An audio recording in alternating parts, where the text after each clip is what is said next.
Brendan Dassey was 17 years old when he was convicted of helping his uncle murder and sexually assault Teresa Halbach, a photographer, in a Wisconsin salvage yard. He was 26 when the Netflix series Making a Murderer made that case and the concerns about how it was handled a global sensation.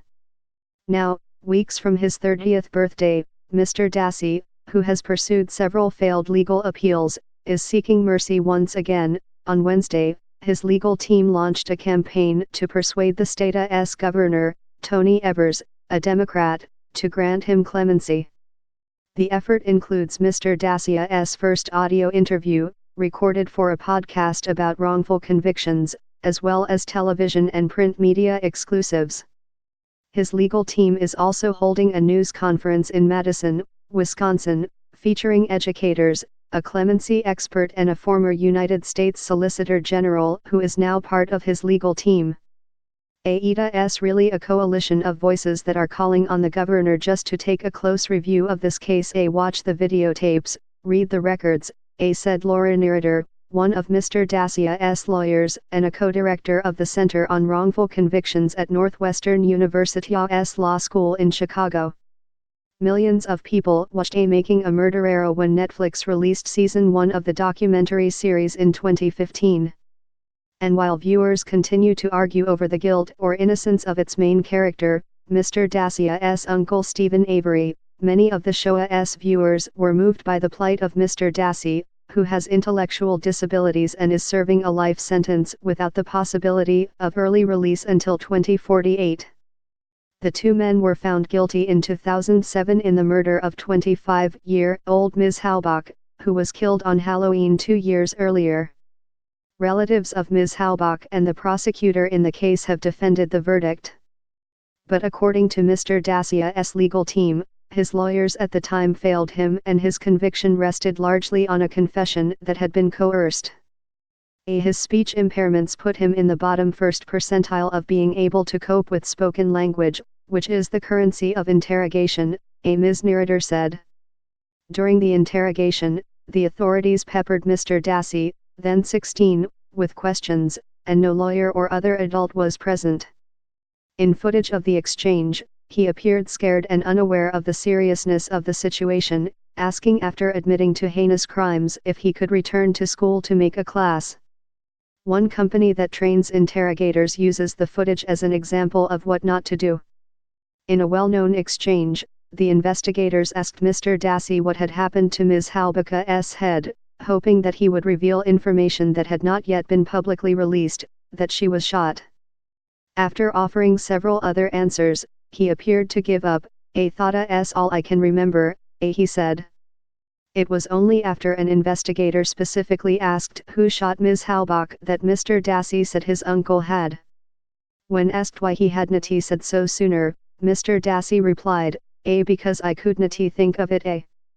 In an interview for the podcast A Wrongful Conviction with Jason Flom, which was released Wednesday, Mr. Dassey said that the investigators got into my head. He added, they got me to say whatever they wanted.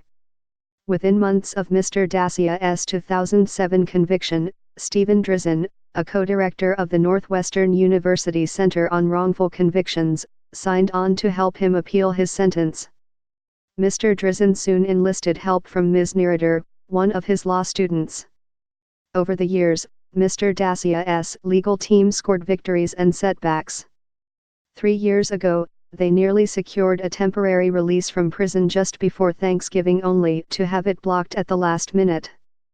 Last year, the United States Supreme Court declined to hear his appeal, limiting his remaining options.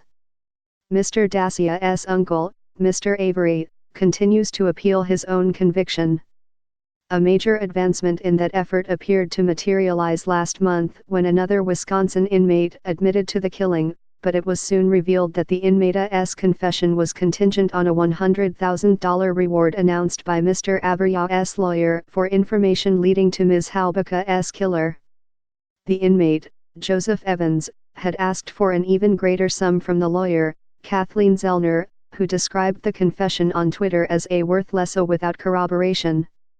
The revelation also contradicted Mr. Evansa's own contention several years earlier that Mr. Avery had admitted to the crime in prison. Still, Ms. Zellner said that she was pursuing other very credible tips. For Mr. Dassey, though, there is little left to pursue in the courts. I thought why we're turning to the governor to act as a safeguard that the system, in this case, desperately needs, Ms. Narrator said. Mr. Evers, a former educator who supports criminal justice reform, in June created a new pardon advisory board. The state's previous governor, Scott Walker, a Republican, had famously vowed not to issue pardons in office. In the interview with Mr. Flum, who sits on the board of the Innocence Project, which seeks to exonerate those who have been wrongfully convicted, Mr. Dassey said that he dreamed of making and playing video games should the effort succeed, and he asked his supporters to keep fighting for me. As is typical for the podcast, Mr. Flum ended the episode by giving his subject license to say whatever he wanted. Mr. Dassey chose to talk about his love of POC Copyright Monday, the Japanese media empire. I don't know what to say, Mr. Dassey said. I love POC Copyright Monday, and my favorite POC Copyright Monday is Mew, but there is a new one coming out called Al Creamy that I really like. And hopefully I get to see some of the more new ones coming out pretty soon.